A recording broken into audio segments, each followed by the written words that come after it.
They say that silence is a sign of surrender, a white flag waved by the defeated. They tell you that tears are a hallmark of a broken spirit, and that if you don't fight back with noise and fury, you have already lost the war. My name is Naomi, and for 7 long, grueling years, I lived as a ghost in my own home. A woman who had been systematically erased by a man who considered me nothing more than a background character in the movie of his life. He looked at my silence and saw a lack of intelligence. He looked at my patience and saw a woman who had finally been broken beyond repair. But what he never understood, and what he would only realize when the courtroom doors finally clicked shut behind us, was that I wasn't surrendering. I was waiting. I was observing every lie, documenting every hidden account, and recording every whispered betrayal until I had enough weight to bury him under the truth. Welcome to Echoes of Love and Betrayals, the place where love is put to the ultimate test, where trust is shattered into 1,000 jagged pieces, and where real courage rises when the cameras are off and no one is watching. Today, I am taking you inside a journey that begins in a cold, lonely kitchen and ends with the ultimate reckoning. It is a story for every person who has ever been labeled as too quiet, too emotional, or too forgiving. It is a story for those who have been underestimated because they didn't scream when they were hurt. Before we open the first chapter of this journey, I need you to look deep into your own heart. Have you ever had to play the part of the weak one just to survive long enough to win? Have you ever had to hide your fire until the moment was right to let it burn? I want to hear your voice. Go to the comments right now, pause the video, and type, "I am the storm," or "I am patient." Tell me where you are listening from, whether you are in Nigeria, the United Kingdom, the United States, or anywhere else in the world. I want to know who is standing in this courtroom with me today, because today we are going to prove that strong women don't rush their endings. They wait for the perfect moment to deliver them. Take a deep breath. Let the silence settle. The game is about to begin. I learned very early in my marriage that people love to label women like me. There is a strange, condescending comfort that society finds in putting a quiet woman into a small, manageable box. At dinner parties, they called me too quiet because I didn't engage in the sharp-edged gossip of the other wives. When I questioned why my husband was coming home at 4 in the morning, smelling of expensive gin and a floral perfume that definitely didn't belong to me, he called me too emotional. When I accepted his hollow, rehearsed apologies for the sake of peace, my own family called me too forgiving. And when I didn't pack my bags the first time I found a receipt for a jewelry store tucked into his pocket, they all whispered that I was too weak. I let them believe it. I let every friend, every family member, and most importantly, I let my husband, Julian, believe every single one of those labels. Because I had discovered a dark and powerful secret. The most dangerous thing you can do to a man like Julian is to let him believe he has already won. Julian Carter was a man who lived and breathed for his reputation. He was a senior financial consultant, a man of polish and prestige, the kind of man who commanded respect the moment his expensive leather shoes touched the floor. He had a way of speaking that made everyone feel like they were part of an exclusive club, a charming, curated mask that he wore so perfectly that even I believed in it for the first few years of our life together. He was the man judges shook hands with at charity galas, and the man clients trusted with their life savings without a single doubt. But behind the closed doors of our home, Julian was a master of a different craft, the art of erasure. He didn't use his fists to break me. He was far too sophisticated for that. Instead, he used his words like a scalpel, slowly cutting away at my confidence until I didn't recognize the woman in the mirror. He used gaslighting long before I even knew there was a word for it.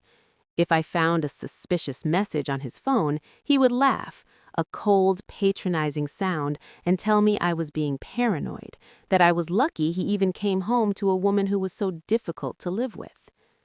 I remember a specific morning, sitting in our sun-drenched breakfast nook while Julian calmly explained to me why I was bad at math because I had noticed $20,000 missing from our joint savings. He sat there, sipping his espresso, and told me that my emotional instability was making me see ghosts where there were only shadows. He told me I was too sensitive, that I was imagining the coldness in his eyes, and that I was lucky to have a man of his standing to take care of me. And I sat there. I nodded. I apologized for my confusion. I stayed not because I was afraid, and certainly not because I lacked the spirit to leave him. I stayed because I was watching him. I was watching the way his hands shook when he received a private text. I was watching the way he shuffled files in his home office at midnight. I was watching the monster reveal itself, and I knew that if I left too early, he would just find another victim and destroy them too. I needed to wait. I needed to become so invisible and so weak in his eyes that he would stop hiding his crimes from me. The label of the weak wife became my greatest tactical advantage. While Julian was out at five-star restaurants with his mistress, Sabrina, I was in our basement, teaching myself how to read complex financial ledgers and shell company structures. While he was telling his colleagues that I was falling apart mentally, I was documenting every cent he moved into offshore accounts. I realized that people don't look at the person they've already written off. Because Julian thought I was a broken thing, he became careless. He left his laptop open. He spoke on the phone in the next room while I was napping. He thought I was too simple to understand the sophisticated theft he was committing. He was wrong. I wasn't just surviving. I was organizing his downfall like a symphony, and I was the only one who knew how the final movement was going to sound. As I sat on that park bench at the edge of the city, my head slightly bowed as strangers walked past and pitied the sad woman sitting alone, I wasn't crying. I was calculating. I was waiting for the moment the labels would be ripped off and the truth would be the only thing left in the room. Julian's mistress wasn't a secret. She was an open wound that he forced me to look at every single day. A wound that no one in our polished social circle had the courage to name. Her name was Sabrina. She was everything Julian thought I wasn't. Younger, louder, and possessed of a cruel, hungry sort of confidence that suggested she had already inherited my life before I had even packed my first box. She didn't hide in the shadows like a traditional mistress. She paraded her presence in front of me like a trophy won in a war I didn't know I was fighting. She would post photos from luxury hotel rooms in the Maldives and penthouse suites in Paris, places Julian told me he was visiting for urgent business conferences that required his full, undivided attention. I would sit in our quiet, dark kitchen at night, the cold glow of my phone screen the only light in the room, scrolling through her social media feed as she wore the jewelry I had once circled in holiday catalogs. The very pieces Julian told me were too extravagant for our budget and that I was greedy for even wanting. I remember one specific night when the air in our house felt particularly thin, as if the lies were sucking all the oxygen out of the hallways. Julian had come home late, smelling of a heavy, expensive floral perfume that definitely wasn't mine. He was humming to himself, looking more energized and alive than he ever did when he was standing in the same room as me. I confronted him in the foyer, my voice trembling not with fear, but with the sheer, bone-deep exhaustion of the charade. I asked him how he could stand there and look at me while he spent our life savings on a woman who didn't know the first thing about the sacrifices we had made to build our home. He didn't even flinch. He didn't offer a frantic excuse or a guilty glance. He simply leaned back against the mahogany doorframe, adjusted his silk tie, and looked at me with a cold, mocking pity that cut deeper than any insult he had ever hurled at me. "Do you really think anyone would believe you over me, Naomi?" he asked, his voice smooth and terrifyingly calm. "You're the wife who can't keep her story straight. You're the one everyone thinks is losing her grip. If you go to court, I'll have 5 doctors and 10 colleagues testify that you've been unstable for years. You'll leave here with nothing but the clothes on your back and a reputation as a madwoman." That was the night the last of my tears dried up, turning into something much harder and sharper. In that moment, standing under the dim light of the crystal chandelier, I realized that Julian didn't just want a mistress, he wanted a silent victim to witness his greatness. He wanted me to scream and throw things so he could point at me and prove to the world that I was the problem he was patiently dealing with. So I stopped. I stopped crying in front of him. I stopped questioning where he had been or why the credit card bills were skyrocketing. I became the ghost he wanted me to be. I became the quiet, nodding wife who prepared his favorite dinner and laid out his tailored suits. I became the wife who apologized for misunderstanding the bank statements, and the wife who signed every legal paper he put in front of me without a single word of protest. But what Julian's arrogance blinded him to was that every time I signed a document, I photographed it with a hidden camera moments later. Every time he left his phone on the charger to go take a shower, I was recording his messages and mapping his contacts. I started saving every email he thought he had deleted from the family computer. I recorded every voicemail where he spoke to Sabrina about their new life once I was finally out of the picture. I printed every bank statement that showed the siphoning of client funds into shell accounts I wasn't supposed to even know existed. I let him and Sabrina think they were the masters of the game, 2 brilliant players who had outsmarted a simple, discarded woman. I would watch them from the window as Julian helped her into his car in our driveway, Sabrina laughing and looking up at our house as if she were already measuring the windows for new curtains. I would stand there, invisible behind the heavy velvet drapes, and I wouldn't feel the sting of jealousy anymore. Instead, I felt a cold, sharp sense of absolute purpose. I was organizing his downfall like a meticulously composed symphony, and I was the only person in the world who knew how the final crashing movement was going to sound. He thought he was preparing for a divorce. I was preparing for an execution of his entire public identity. The night Julian finally filed for divorce was the night he decided to test the limits of my endurance and the true extent of his own arrogance. I had expected the papers for months. I had seen the digital drafts in his hidden folders and tracked the mounting legal fees he was hiding under consulting expenses. But I hadn't expected him to bring Sabrina into our sanctuary that very same evening. I was in the living room, surrounded by the oppressive silence of a home that had become a museum of failed promises, when the front door swung open with a violent confidence. Julian walked in, looking like a man who had just won a grand prize, but he wasn't alone.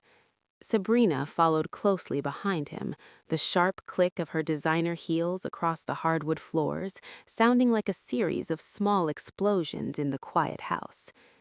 She didn't look like a woman who felt even a shred of guilt for the life she was helping to dismantle. She looked like a conqueror stepping onto a newly claimed territory. She walked through the door and immediately began touching things. My hand-painted vases, my first editions, the framed photos of my late parents on the mantel, as if she were already conducting a cold inventory of her new kingdom. Julian didn't even have the decency to look me in the eye when he spoke. He just stood by the fireplace, his hand resting possessively on Sabrina's shoulder, a gesture that was as much about asserting ownership over the room as it was about her. "I've filed the papers, Naomi," he said, his voice flat and businesslike, stripped of even the fake warmth he used to reserve for me. "The house is mine, as we discussed in the prenuptial agreements you were so quick to sign. Sabrina is moving in tonight. I've already had the staff pack your things and move them into the guest room for the time being. You have exactly 48 hours to find a new place to stay and vacate the premises." Sabrina let out a small, tinkling laugh that felt like ice water down my spine and leaned into him, looking at me with a smirk that suggested I was nothing more than an inconvenient piece of old furniture that was finally being hauled away. She picked up a small crystal clock from the side table, a precious gift from my grandmother, and turned it over in her hands with a bored expression, as if she were weighing whether it was worth keeping or throwing in the trash. "It's all a bit dated in here, don't you think, Julian?" she asked, her voice dripping with artificial sweetness. "We'll definitely have to redo the flooring and update the aesthetic once she's gone." I didn't scream. I didn't beg him to remember the 7 years of my life I had given him or the sacrifices I had made to support his career while I stayed in the shadows. I didn't even ask where he expected me to go on 2 days' notice in a city where he had blacklisted my name from every reputable social circle. Instead, I did the one thing that Julian was completely, utterly unprepared for. I smiled. It wasn't a happy smile, and it certainly wasn't a smile of defeat. It was a slow, calm, and terrifyingly steady expression of a woman who knew something they didn't. I watched as Julian's hand tightened on Sabrina's shoulder, his fingers digging into the fabric of her dress. I saw the confusion flicker in his eyes, followed quickly by a flash of genuine unease. He had spent years training me to react with tears, desperation, and pleas for mercy, and now that I was offering him nothing but a serene, knowing silence, he didn't know how to move. My smile terrified him more than any scream ever could, because for the first time in 7 years, he realized he had lost the ability to predict my next move. He realized that the weak woman he had spent a decade breaking might have been a character I was playing for his benefit. I walked toward the door, my movements fluid and untroubled by the chaos they were trying to create. As I passed them, I paused for just a second, looking Sabrina directly in the eyes with a level of intensity that made her smirk falter. I didn't say a word about her being a mistress or the cheapness of her character. I simply looked at the crystal clock in her hand and said, "Be very careful with that. It's older than your ambitions, and it has a tendency to stop working when the environment becomes toxic." Then I walked up the stairs to the guest room, leaving them standing in the middle of the living room they thought they had won. I could hear Julian's voice drop to an urgent, panicked whisper below, asking Sabrina why I was acting so strange and if she thought I was up to something. I went into the room, locked the heavy oak door, and pulled out my laptop from its hiding place. I didn't need 48 hours to pack my life. I had been packed and ready for months. What I needed were those final 48 hours to ensure that every single digital trail Julian had tried to cover up was duplicated and backed up on 3 different encrypted cloud drives. He thought he was moving his mistress into our house. I knew he was just moving into the center of a trap that was about to snap shut. Those final 48 hours inside the house were perhaps the most surreal of my entire life. To any outside observer, I was a woman who had finally been broken. A discarded wife quietly folding her sweaters into cardboard boxes while her husband's new life blossomed in the room next door. Julian and Sabrina didn't even try to be discreet anymore. Their laughter echoed through the vents, and the smell of the expensive takeout they ordered, dishes I was once told were too pricey for a Tuesday, wafted under the door of the guest room. They treated me like a ghost, a lingering spirit that was slightly inconvenient but ultimately harmless.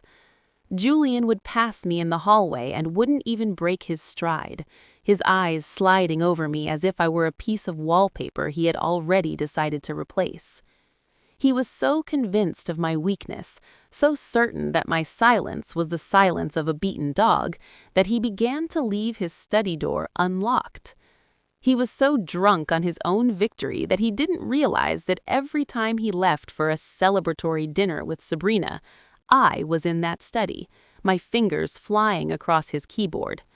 While they were out planning which rooms to repaint and which furniture to burn, I was finalizing the map of Julian's greed.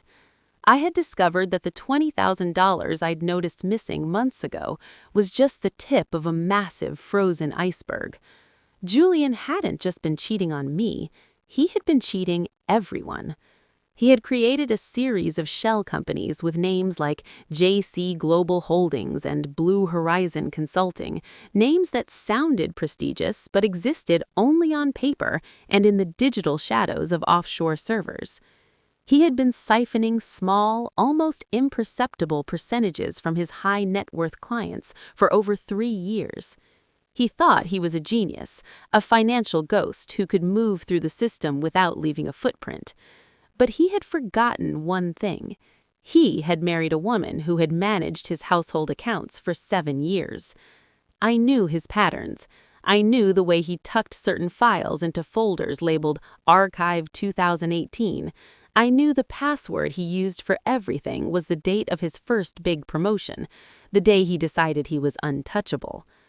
I spent those 2 nights in a state of cold, crystalline focus. I wasn't just downloading files, I was building a narrative. I was connecting the dots between the luxury jewelry Sabrina wore and the administrative fees Julian had charged to an elderly widow's trust fund. I was linking the business trips to Paris with the withdrawals from a client's retirement portfolio. Every time I hit copy on a document, I felt a piece of the weight I had carried for 7 years lift off my shoulders. I wasn't the victim of a cheating husband anymore. I was the architect of a reckoning. I remember standing in the middle of his dark office at 3 a.m., the blue light of the monitor reflecting in my eyes, and feeling a strange sense of pity for him. He was so incredibly arrogant that he had left the keys to his kingdom in the hands of the woman he had spent a decade trying to convince was a fool. On the morning of the second day, I walked downstairs with my final 2 suitcases. Julian and Sabrina were in the kitchen, drinking mimosas and laughing over a floor plan spread out on the marble island. They didn't even stop talking when I entered. I looked at the house one last time, the house I had turned into a home, the house where I had cried myself to sleep more times than I could count. I felt nothing. No nostalgia, no regret, no longing. It was just a building full of expensive things and empty people. As I reached the front door, Julian finally looked up, a smug, satisfied grin on his face. "Leaving so soon, Naomi? I thought you'd take every last minute of the 48 hours. I didn't answer him with words. I just looked at him, gave him that same steady, terrifyingly calm smile I'd used before, and walked out. I didn't tell him that I had already met with a forensic accountant named Mr. Sterling. I didn't tell him that my boxes were filled with more than just clothes. I drove away, and in the rearview mirror I saw Sabrina standing in the doorway, waving a mock goodbye with my grandmother's crystal clock. She thought she was waving goodbye to the loser. She had no idea she was waving at the only person who knew exactly when her world was going to explode. Leaving that house wasn't an exit. It was a deployment. I moved into a small, nondescript apartment on the other side of the city, a place Julian would never dream of looking, mostly because it was beneath the zip codes he deemed acceptable for human life. For the first week, the silence was deafening. I sat in a room filled with cardboard boxes, the air smelling of fresh paint and old dust, and I waited for the collapse. I waited for the moment when the weight of 7 years of psychological warfare would finally crush me. But that moment never came.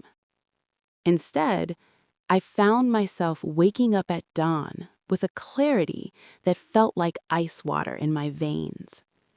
Every morning, I would sit at a small folding table with my laptop and the physical files I had smuggled out under the guise of sentimental junk. I wasn't just a wife anymore. I was a ghost in Julian's machine, a forensic shadow tracing the bloodline of his greed. I remember my first meeting with Mr. Sterling, the forensic accountant. His office was tucked away in a drab, gray building that didn't have the mahogany and gold trimmings of Julian's world, which was exactly why I chose him. He was a man who looked at the world in binary. Either the numbers added up, or someone was lying. I sat across from him and laid out the folders. I showed him the photographs of the JC Global invoices and the timestamps of Julian's withdrawals that perfectly matched the dates of Sabrina's most expensive social media posts. Mr. Sterling adjusted his glasses, his eyes scanning the ledgers with a predatory stillness. For an hour, he didn't say a word. The only sound in the room was the ticking of a cheap plastic clock and the rustle of paper. When he finally looked up, his expression wasn't one of pity. It was one of pure, professional admiration. "Your husband isn't just a cheat, Mrs. Carter," he whispered, leaning forward into the light. "He's a predator, but he's an arrogant one. He's been using the same laundering pattern for 36 months. He thinks he's invisible because nobody has ever looked at him with the intent to see." While I was working in the shadows with Mr. Sterling, Julian was busy perfecting his own narrative. I heard through the few mutual friends who still had the decency to check on me that he was telling everyone I had suffered a complete mental breakdown. He told them that the divorce was a mercy killing, that he had been forced to file to protect what was left of his own sanity. He played the part of the grieving, exhausted husband so well that people were actually congratulating him on his bravery. He was seen everywhere with Sabrina, who was now being introduced as his executive assistant and the woman who helped him through the darkest days of his marriage. They were already living my life, my house, my social standing, my future, all while I lived on coffee and spreadsheets in a one-room apartment. But I didn't care about the gossip. I didn't care that my name was being dragged through the mud of every country club in the state. I knew something they didn't.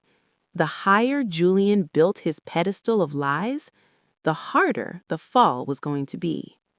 The most difficult part of those weeks was the discipline of silence.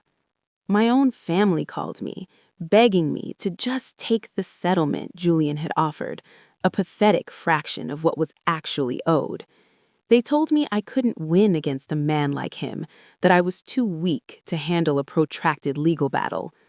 I listened to their voices on the phone, my heart aching with the desire to tell them everything, to scream that I had the proof to destroy him. But I held my tongue.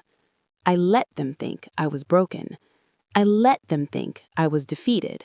I knew that if even a whisper of what I had found reached Julian's ears, he would burn the servers and vanish.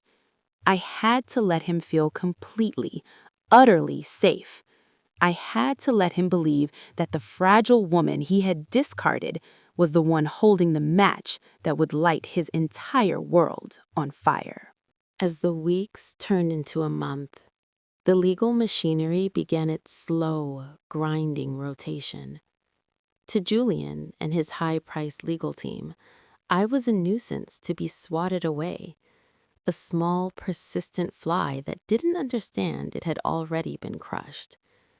My phone would buzz with emails from his lawyers, each one more condescending than the last. They used words like generosity and fairness while offering me a settlement that wouldn't have covered the rent on my grandmother's cottage for more than a year. They sent documents filled with dense, intimidating legalese, designed to make a woman they considered financially illiterate tremble and sign. I would read them in my small apartment, the late afternoon sun casting long orange bars across my folding table, and I would smile. I would forward every single one of those emails to Mr. Sterling and my new attorney, a woman named Diana, who specialized in high-conflict divorces and had the temperament of a shark in a silk suit. The strategy was simple, but agonizingly difficult to execute. I had to remain the victim. Every time Diana and I met, she reminded me that we were not just building a case, we were setting a trap. Julian is a narcissist, Naomi, she told me during one of our late-night sessions, her office lights reflecting in her sharp, intelligent eyes. And the one thing a narcissist cannot resist is the chance to show off. He thinks he's smarter than the law, smarter than the accountant, and infinitely smarter than you. We are going to feed that ego. We are going to let him think he's winning every small skirmish so that he never sees the final strike coming. So we played the part.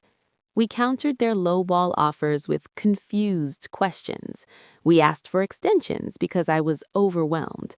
We let Julian's lawyer, a man who smelled of expensive cigars and arrogance, smirk at us during the preliminary depositions. I sat there in those meetings, wearing my oldest cardigan, my hair tucked behind my ears, looking every bit the broken wife they expected. I watched Julian during those depositions. He couldn't help himself. He would sit across the table from me, leaning back in his chair, tapping his gold fountain pen against his chin with a look of bored superiority. He would glance at Sabrina, who sat in the waiting room like a queen in exile, and then he would look at me with a mixture of pity and disgust. He truly believed he had erased my spirit. He was so confident that he began to lie under oath about the most basic things. He swore he had no significant assets outside of the house. He swore that the JC Global accounts were just old, inactive projects from his early career. He sat there and looked a court reporter in the eye and lied about the very money I had spent my nights tracking across 3 different continents. Every lie he told was another nail I was quietly driving into his coffin. I would look down at my notepad, appearing to be doodling or crying, but I was actually marking the timestamps of his perjuries. The pressure was immense. There were nights when I would wake up in a cold sweat, convinced that he had figured it out, that he had found the recorder I'd hidden in the speddy, or realized that the sentimental junk I took was actually his undoing. I felt like a spy living behind enemy lines, knowing that one slip, one moment of misplaced confidence could ruin everything. My own family started to grow frustrated with me. "Why are you dragging this out, Naomi?" my brother asked me over a tense lunch. "He's going to win. He has the money, he has the lawyers, and he has the reputation. Just sign the papers and let us help you move on." I couldn't tell him that I was already moving on, toward a horizon he couldn't see. I had to let even the people I loved believe I was a failure.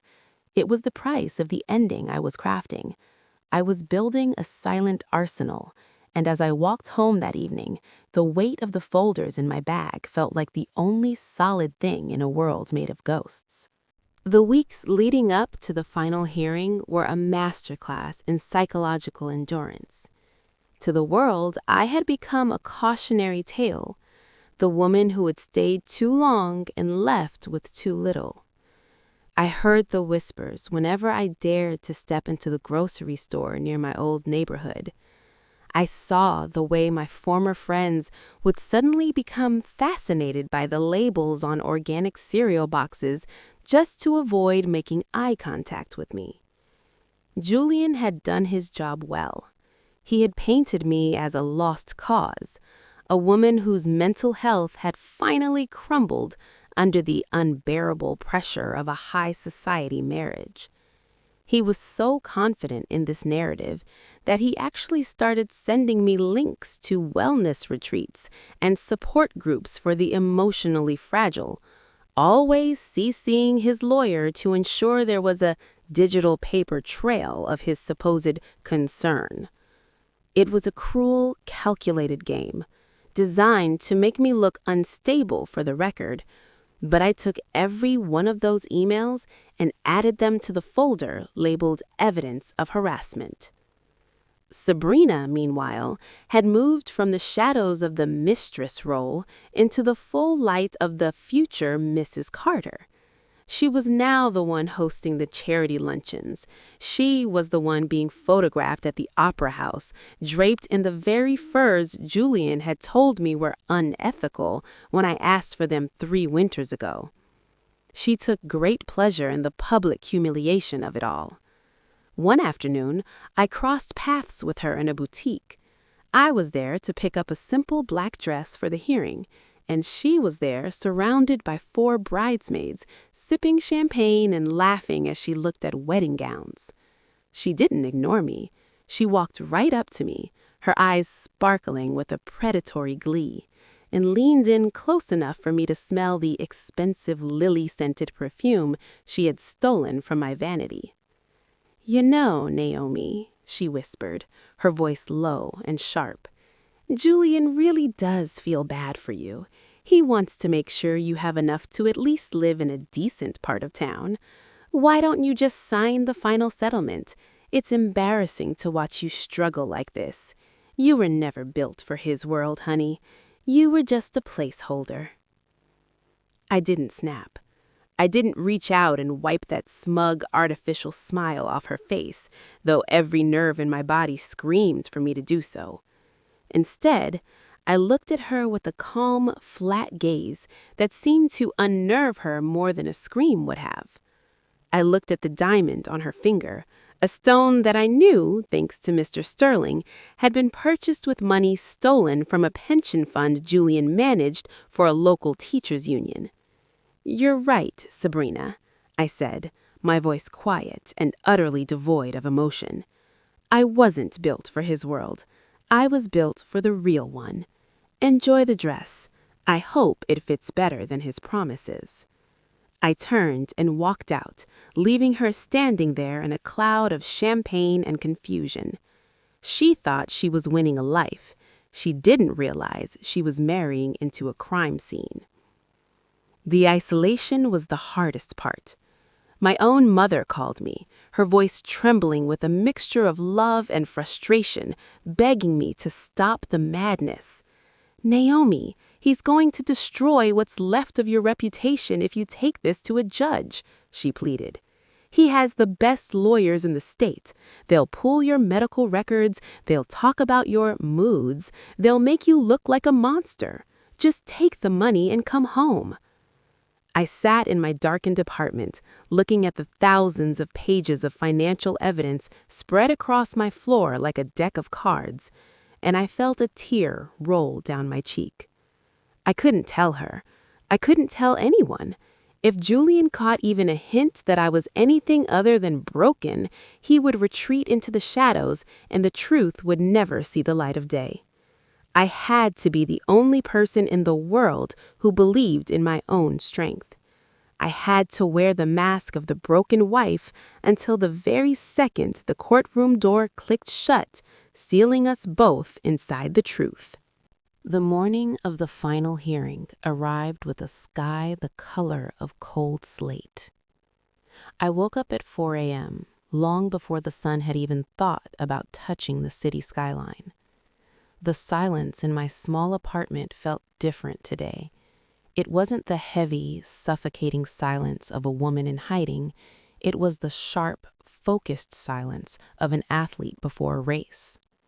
I stood in front of my bathroom mirror, the fluorescent light flickering slightly, and I looked at Naomi Carter. For 7 years, that woman had been shrinking, fading into the background of Julian's grand life until she was nearly invisible. But this morning, her eyes were clear. The dark circles were still there, a testament to the months of forensic accounting and midnight strategy sessions, but the weakness Julian had worked so hard to cultivate was gone. I spent an hour dressing with the precision of a soldier preparing for battle. I chose a simple, tailored navy suit, unassuming, classic, and deliberately professional. I didn't want to look like a victim, but I didn't want to look like a predator yet either. I needed to remain the quiet wife for just one more hour. The drive to the courthouse was a blur of gray pavement and flickering streetlights. Every landmark I passed felt like a mile marker on the road to my rebirth. I passed the restaurant where Julian had first toasted to our forever, and the park where he had once told me that my opinions on his business were charming but irrelevant. I felt a strange sense of detachment from those memories now. They weren't painful anymore. They were just data points in a long, complicated case study of a narcissist. I pulled into the parking garage beneath the courthouse, the air smelling of damp concrete and old exhaust. As I stepped out of the car, I saw Diana, my attorney, waiting for me by the elevators. She didn't offer a platitude or a good luck. She simply adjusted the strap of her heavy briefcase, the one containing the physical copies of the shell company ledgers, and gave me a short, sharp nod. "The judge is notoriously strict with financial misconduct," she whispered as the elevator doors slid shut. "Julian's lawyer thinks this is a routine settlement hearing. He hasn't even bothered to prep a defense for anything other than your mental state. They're walking into a buzzsaw, Naomi." As we stepped into the courthouse lobby, the atmosphere shifted instantly. The lobby was a cavernous space of marble and echoing footsteps, filled with people at the most desperate or triumphant moments of their lives. And then I saw him. Julian was standing near the tall glass windows, looking every bit the senior financial consultant the world believed him to be. He was wearing his favorite charcoal suit, the one that cost more than my car, and he was laughing at something his lawyer was saying. He looked relaxed, powerful, and utterly convinced of his own invincibility. Sabrina was there too, of course. She was sitting on a stone bench nearby, her legs crossed, scrolling through her phone with a look of utter boredom. She was wearing a bright red dress, a deliberate, loud statement of her victory, and a pair of sunglasses, even though we were indoors. She looked at me for a split second, a smirk playing on her lips, before she went back to her screen. To them, this was just a formality, the final bit of paperwork before they could officially claim the life they had stolen from me. We walked toward the courtroom, and the closer we got, the more I could feel the energy in the air tightening. Julian's attorney, the man who smelled of cigars and condescension, gave Diana a patronizing pat on the shoulder as we reached the double oak doors. "Let's make this quick, Diana," he said, his voice loud enough for the bailiff to hear. "My client has a flight to catch this afternoon. We've been more than fair with the settlement offer. Let's not let your client's emotional difficulties drag this out any longer than necessary." Julian looked at me then, his eyes traveling over my simple suit with a look of smug satisfaction. He leaned in as we passed through the doors, his voice a low, cold hum in my ear. "Last chance to sign the deal, Naomi. Once we're inside, there's no going back. Don't make me humiliate you in front of a judge. You know you don't have the stomach for this." I didn't say a word. I didn't even look at him. I simply walked into the courtroom and took my seat at the petitioner's table. I listened to the heavy thud of the doors closing behind us, a sound that, for Julian, was the beginning of the end. The interior of courtroom 4B was exactly as I had imagined it during my 1,000 sleepless nights. Cold, wood-paneled, and smelling of old paper and ancient, unforgiving rules. The ceiling was high, lost in the shadows, making everyone inside feel smaller, as if the weight of justice itself was physically pressing down on our shoulders. I took my seat at the scratched mahogany table, my hands folded neatly on top of my notepad. I was a statue of composure, a far cry from the unstable woman Julian had been describing to the world. Across the aisle, Julian took his seat with the casual grace of a man who owned the building.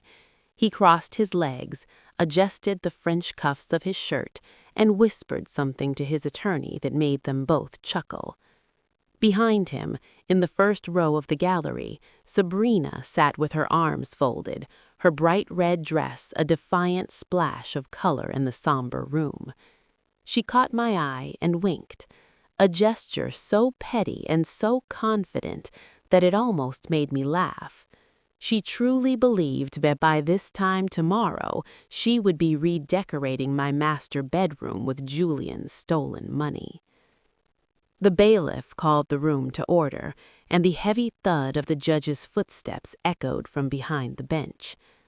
Judge Holloway was a man who looked like he had been carved out of granite. He didn't look at the lawyers. He didn't look at the gallery. He looked only at the files in front of him.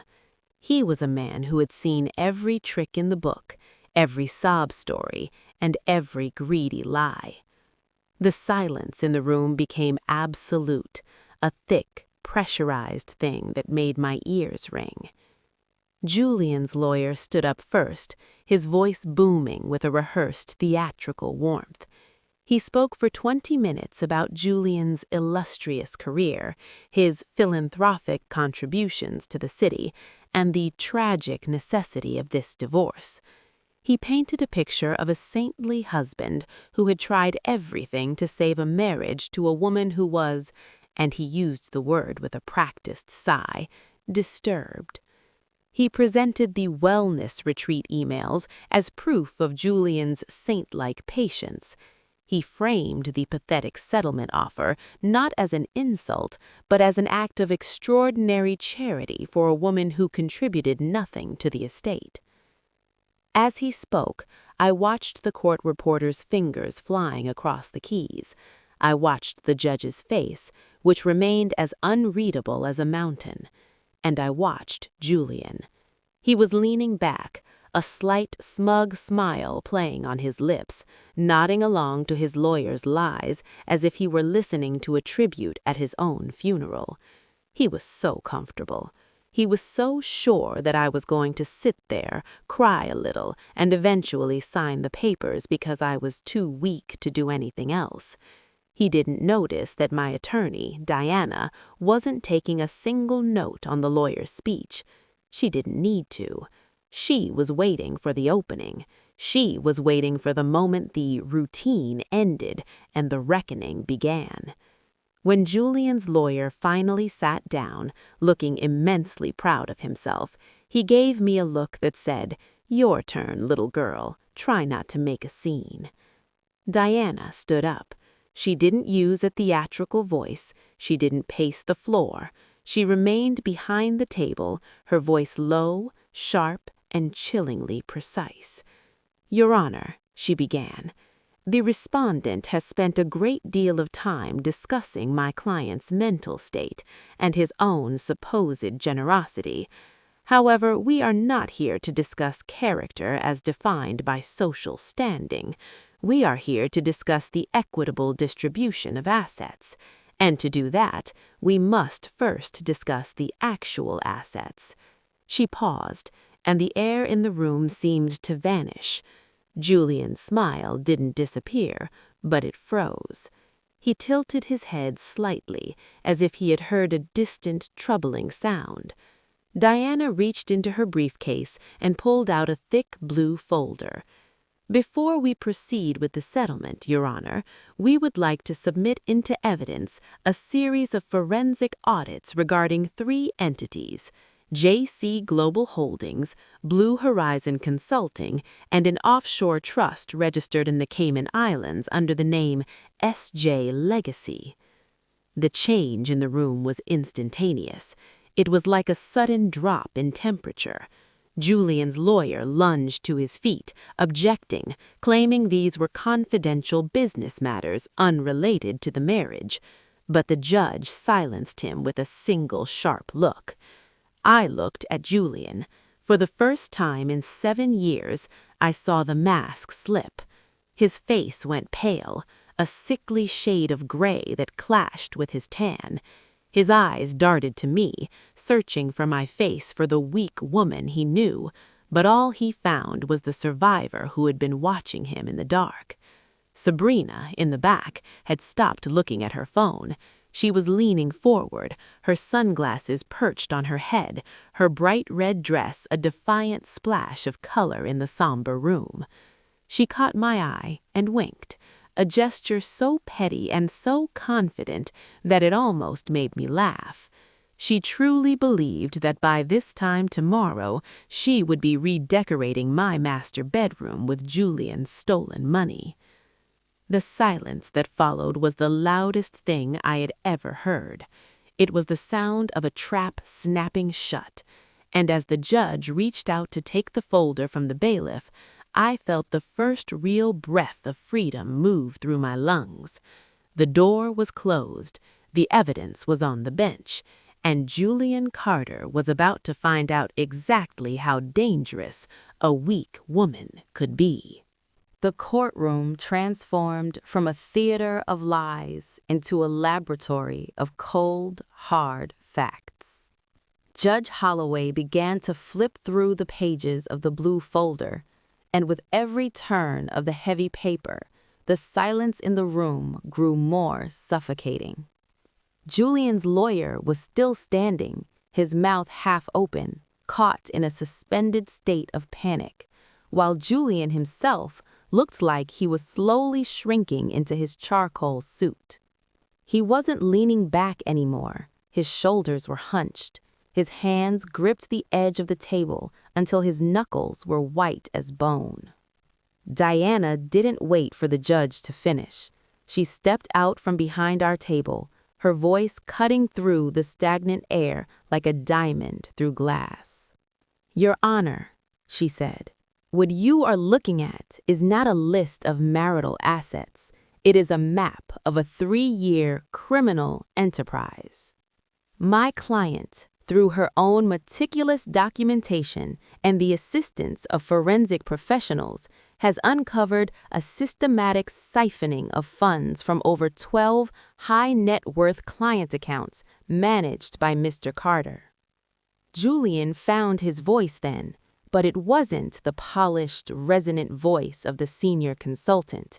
It was a high, frantic rasp. "This is absurd. These are fabrications. My wife she's had a breakdown. She's imagining things." He looked at the judge, desperate for a lifeline, but Judge Holloway didn't even look up. He was staring at a specific page, the one that cross-referenced a $20,000 withdrawal from a retired teacher's trust with a wire transfer to a jeweler for a diamond tennis bracelet. The very bracelet that was currently sparkling on Sabrina's wrist in the front row. I watched Sabrina. The smug, victorious glow had vanished. She was frantically pulling the sleeve of her red dress down to cover her arm. Her eyes darted toward the exit like a trapped animal. She had come for a wedding. She was realizing she had arrived at a crime scene. Diana continued, her tone clinical and unyielding. She began to read from the records I had spent my nights piecing together. She detailed the JC Global invoices, fake bills for consulting services that never happened, which Julian used to pay for the penthouse suites in Paris and the yacht rentals in the Maldives. She explained how Julian had used our joint household account as a wash station, moving stolen money through our shared life to make it look like legitimate bonuses. He had involved me in his crimes without my knowledge, banking on the fact that I was too mathematically challenged to ever notice the discrepancy. He had used my silence as his greatest shield. I sat there listening to the numbers, and for the first time in 7 years, I didn't feel the sting of his betrayal. I felt the immense power of my own patience. Every time he had mocked me, every time he had called me too sensitive or weak, he was actually handing me another piece of the puzzle.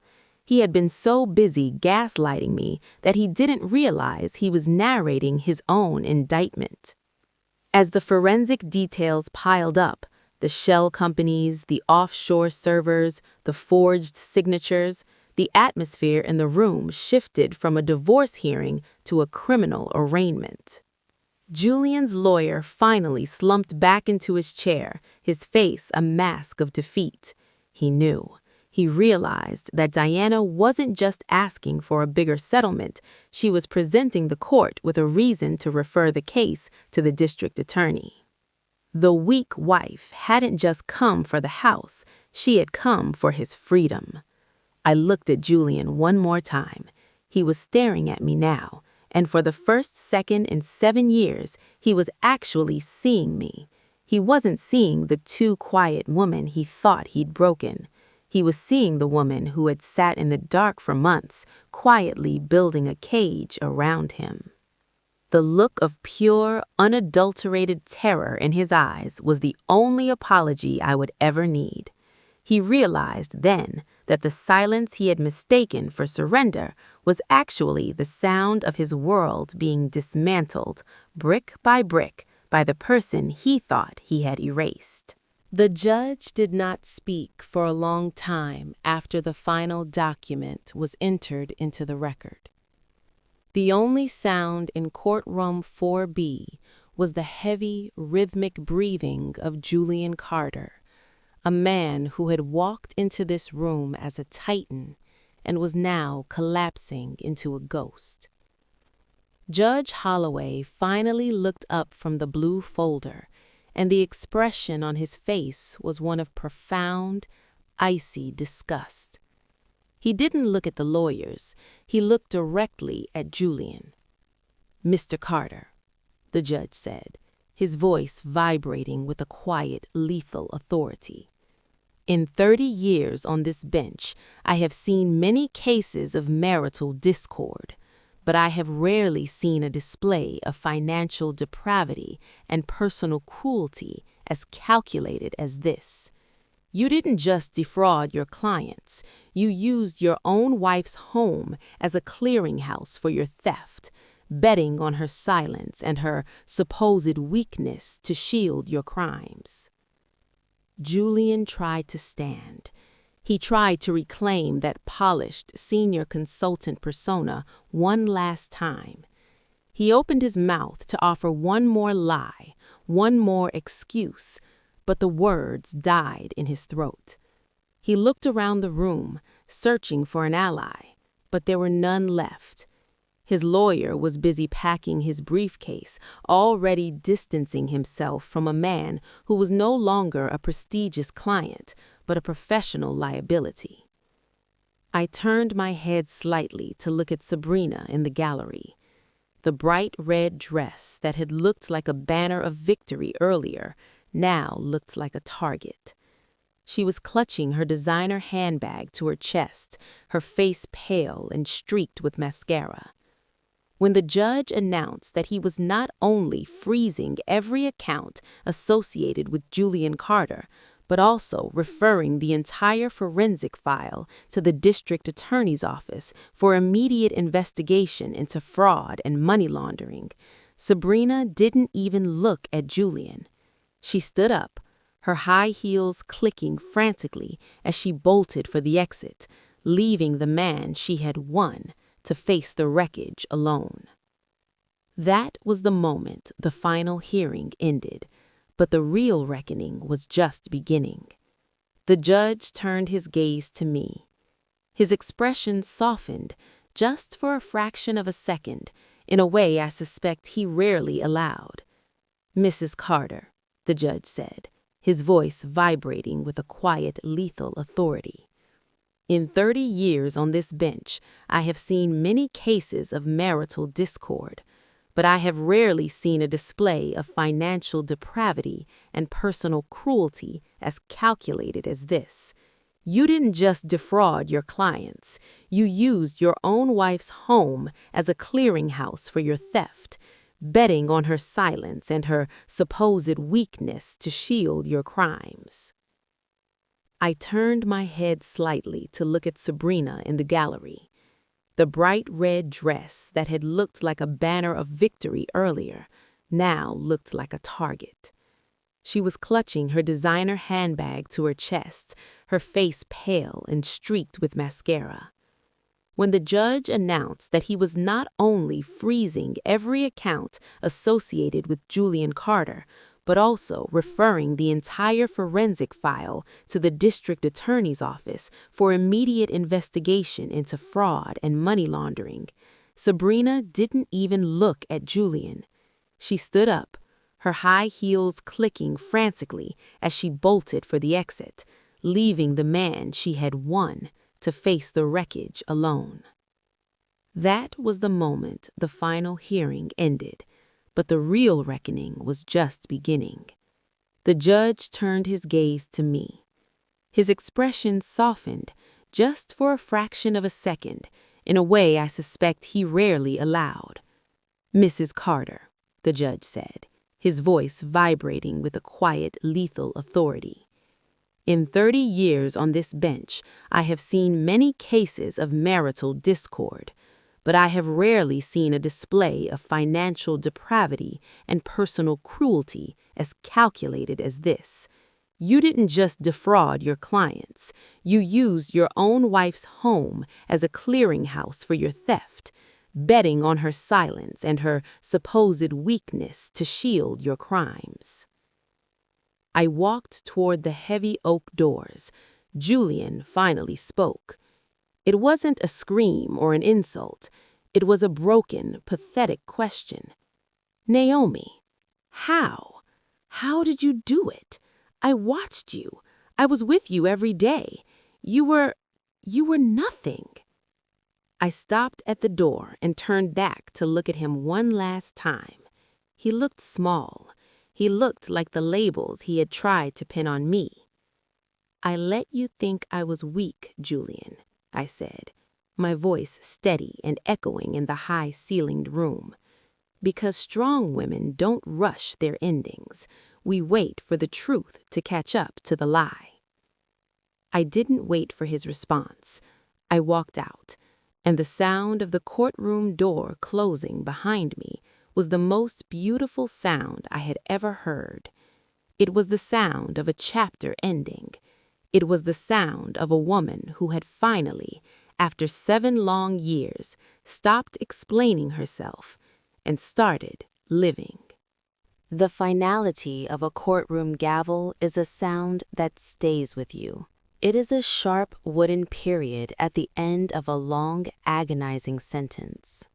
As I walked out of courtroom 4B, I didn't look back at the wreckage I had left behind, but the world made sure I knew exactly how the pieces fell. Julian's descent was not a quiet one. Because the judge had referred the forensic files to the district attorney, the divorce quickly spiraled into a high-profile criminal indictment. The senior financial consultant who had spent his life meticulously grooming his reputation was stripped of it in less than 48 hours. Every news outlet in the city ran the story of the Carter fraud, and the man who once shook hands with judges found himself in a sterile holding cell, unable to post the multi-million-dollar bail because I had frozen every single account he owned. He lost his license, his prestige, and eventually his freedom. He was sentenced to 8 years in a federal facility for wire fraud and embezzlement. I heard later, through the cold grapevine of legal updates, that Julian Carter, the man who hated the unrefined, now spends his days in a gray uniform, restricted to a schedule he cannot manipulate, and a life where his voice carries no weight at all. As for Sabrina, the victory she thought she had secured turned into a cage of its own. The law has a very specific way of dealing with the beneficiaries of stolen wealth. Since I had proven that her jewelry, her designer wardrobe, and even the deposits on her upcoming wedding events were paid for with siphoned client funds, the authorities moved in with a cold, clinical efficiency. They didn't just take the house, they took everything inside it that had been bought with tainted money. I was told she was escorted out of the estate in the middle of the afternoon, still wearing one of the silk robes I had bought years ago, while movers seized the furniture and the jewelry she had paraded on social media. Because she had knowingly signed documents for Julian's shell companies, she was charged as an accessory. She avoided a long prison sentence by turning state evidence against Julian, but the cost was her entire future. She left the city in disgrace, her name blacklisted from every social circle she had fought so hard to enter, living in a small, cramped apartment in a town where no one knows her name and where no one cares about her aesthetic. She found out the hard way that when you build a life on someone else's foundation, you shouldn't be surprised when the floor collapses. And then there was me. People often ask what happens to the woman who stays quiet for so long. They expect me to be bitter, or perhaps to have moved into a bigger mansion with the money I reclaimed. But the truth is much quieter than that. I took the settlement, the real, honest settlement that Julian had tried to hide, and I used it to buy something he could never understand: peace. I moved into a home that is filled with light and books, a place where no one tells me I'm too emotional or bad at math. I started a foundation that provides legal and financial literacy for women in high-conflict divorces, ensuring that no other woman has to sit in the dark for 7 years just to find the light. I don't look at the bank statements with fear anymore. I don't check the locks 10 times a night. The weak wife is dead, and in her place is a woman who knows that the most powerful thing you can ever own is your own story. I remember standing on the balcony of my new home a year after the trial. The city stretched out before me, a tapestry of lights and lives, and I realized that I no longer felt like a ghost haunting my own existence. I am Naomi Carter, and I am the architect of my own life. Julian and Sabrina are footnotes in a chapter I have already finished reading. I am no longer defined by the betrayal I survived, but by the strength I discovered in the silence. The courtroom door is closed, the accounts are settled, and for the first time in my life, I am not waiting for the other shoe to drop. I am the one walking, and the path ahead is finally, beautifully clear. They called me weak because I stayed quiet, and they laughed because I didn't fight back with noise. But as we saw today, some battles aren't won with screams. They are won with timing. When that courtroom door closed, so did the chapter where I had to prove my worth to anyone but myself. I walked away with my name, my dignity, and a future that Julian and Sabrina can no longer touch. If my story moved you, or if you are currently fighting your own silent battle, let this be your sign to keep going. Leave a comment with the word reclaimed and tell me which city or country you are watching from. Don't forget to like and subscribe to Echoes of Love and Betrayals for more stories of strength and justice. Thank you for walking this long road with me. My name is Naomi, and I am finally free. I'll see you in the next story. Keep rising.